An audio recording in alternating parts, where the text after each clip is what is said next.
Hey everyone, tonight we're gonna be watching Zac Efron's new Netflix show Down to Earth, and the first episode is about Iceland, so I thought it was appropriate that we would watch it together. Maybe I can give you some insights that are being missed on the show, or maybe something fun is happening, or I can elaborate further on what they're talking about. I have not watched this episode, so you and I are watching it together for the first time. I hope that the picture on my TV is clear enough for you to see.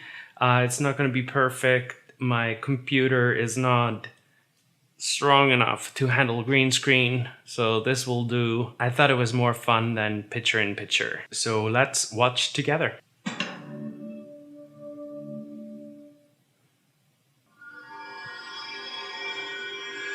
Energy. Here on this strange world, it is all around us.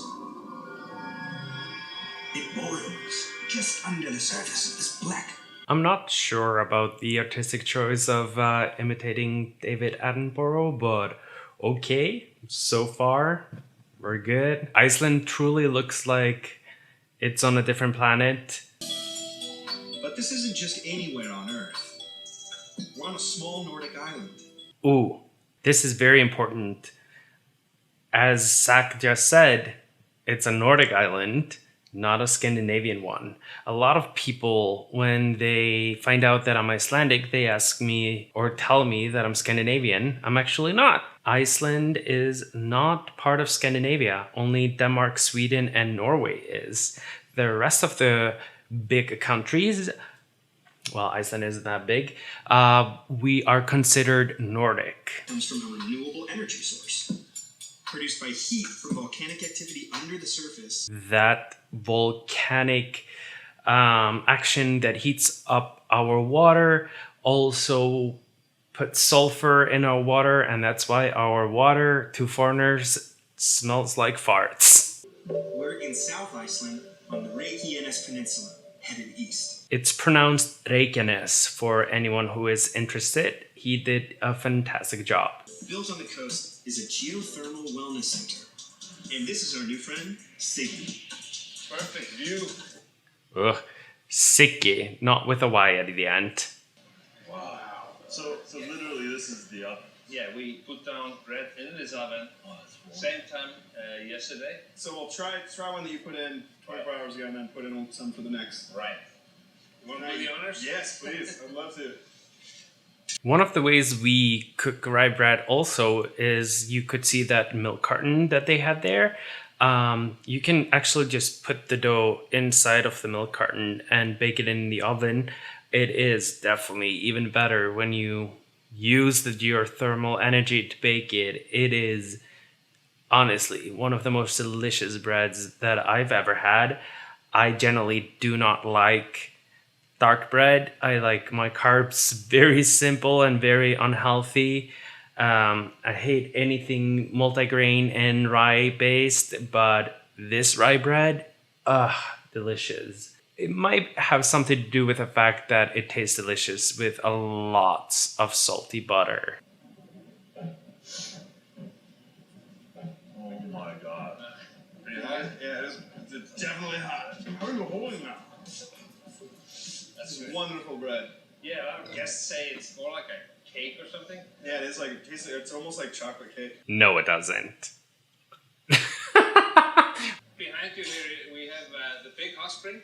Yeah. And we use this one to heat up all the houses in the village. Icelanders have this delightful tenacity of not being able to pronounce V's and W indistinctly. I am guilty of it all the time. I try my best to correct myself every time I do it. But in Iceland, our V and F almost sounds the same. So we tend to just use the same sound when we're pronouncing V and W because of our F's and V's in Iceland. So this is actually mineralized hydrogen sulfide. So fool's gold. It makes fool's gold. Glaubagull, that's what we call it in Iceland. I would find those rocks all the time on my grandparents' land, and it was such a fun little find. It really felt like you were finding gold, and it looked like really pretty gold. And I'm sure if we created a scarcity market of it, it would be very priceless. I don't know if you spotted that rainbow flag over there, but that's one of our only queer bars because for some odd reason we're only able to maintain one gay bar in existence at a time, which makes Icelandic queer life a little bit boring, but a little bit fun too. It is what it is. Apparently, I'm not a Viking until I do a fire and ice massage back in the hotel. Yes, that is exactly how the initiation goes. You have to do a fire and ice massage. What a fun little touristy thing that someone came up with. Fuck. Here's the Viking challenge. If you want to be a real Icelandic Viking, you have to go in here into the cold tub, and then you can go a little bit into the hot water. Wait, what are we doing? What a fucking gimmick. Nope. That is not a thing. This is something we tell tourists to make money, I guess. Yeah, take those clothes off. Chocolate shop. Wait, chocolate? Sick artwork. Yes, that is fun. Okay, I am not a big chocolate fan, but this chocolate, I only tasted it after I moved here, so it did not exist when I used to live in Iceland. But that chocolate is so freaking good. I've been trying so hard to source it and be able to sell it at the grocery store that I work for. If you get your hands on Nom chocolate and you like chocolate, it is so amazing. Just, yeah, if you see that chocolate, get that chocolate. That's good as chocolate. So we got the dark chocolate, the licorice chocolate, and black and burnt. Man, that is thick. And now, it's ready for your first try.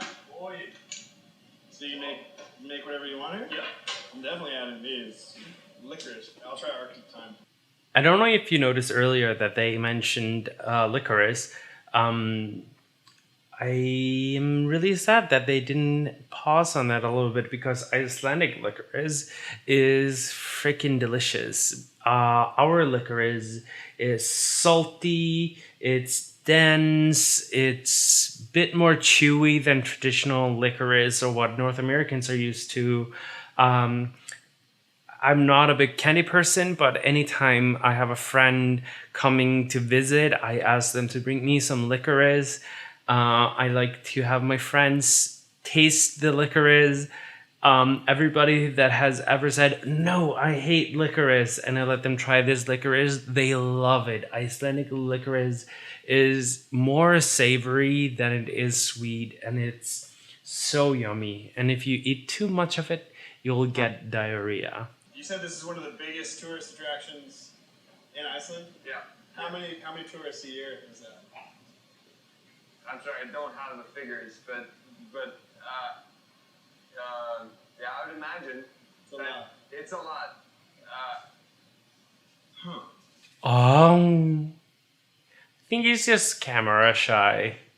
Poor guy.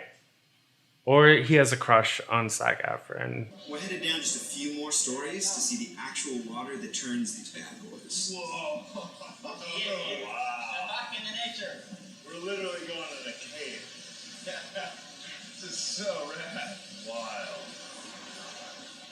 Into what may or may not be Val Kilmer's actual Batcave. This is one of the phenomenal parts about Iceland. Like, it is energy and power like you have never really seen before. Between the city that I grew up in and the capital city of Iceland, we have a tunnel that goes under the fjord, and there is a little bit of a similar situation going on. I don't think they're doing much with it, but like they're like you can see the water rustling on. It feels like an unreal movie set. It is literally so incredibly magical. And like I said before, I might clown on Iceland, but it is an amazing country.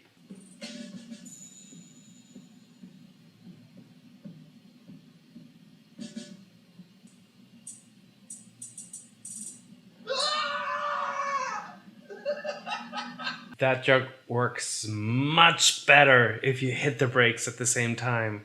I did that to my ex-boyfriend, and now he's my ex-boyfriend.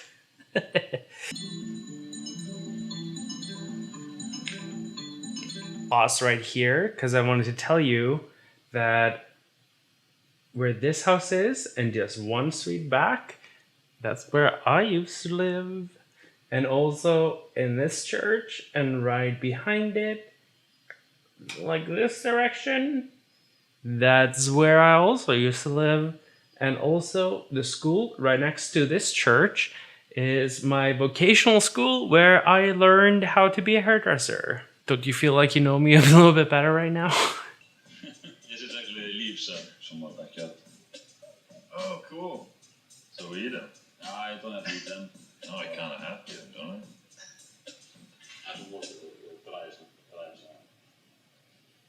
Yeah. Barky? What?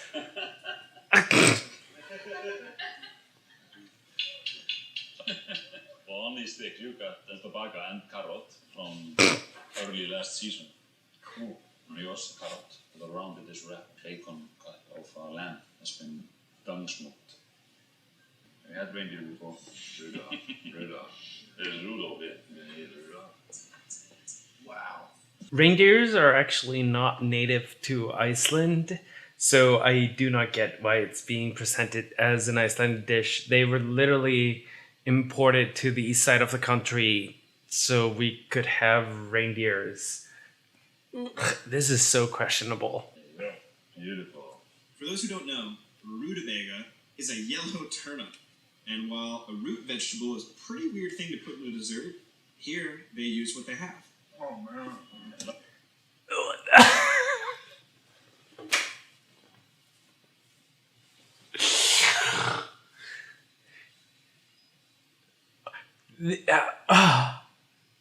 No! No! I'm out. For our last stop on the trip, we're heading southwest to an outdoor geothermal spa called the Blue Lagoon. My favorite place in the entire world. I might not be a big fan of Iceland, but this is the best place in the entire world. The water here is so rich in silica, sulfur, and other minerals, there's a permanent psoriasis clinic here at Resource Park, and it's free to local Icelanders with a doctor's referral. It's the best. And you can bring a friend. At least back when I lived there, if you brought a friend, it was only $10 for your friend. Albert is just one person with an idea, and look at how that idea has flourished. The fact that you have this vision and this vision is now manifested. And that vision turned into profitability. It is so bloody expensive to get into that lagoon. I'm so happy he made that happen from the kindness of his own heart. Sure. If we focus our energy on working with nature rather than against it, look at how much energy we could get in return. I mean, it's definitely working for Iceland.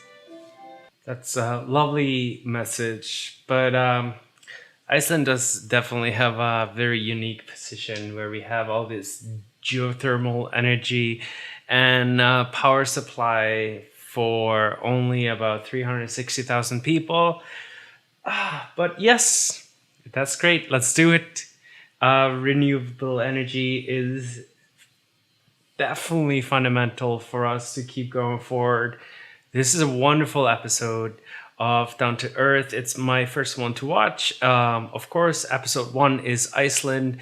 I think it showed Iceland in a very beautiful light. It's definitely worth your time to watch. It really shows you how incredibly odd and weird and magical, mystical, alien-like place the terrain of Iceland is. Good job, Zac Efron. Thank you so much for watching. Please subscribe to my channel. Please turn on those notifications so you will never miss a video. And you can follow me on Facebook, on Twitter, on Instagram, and Snapchat. I'll see you next time.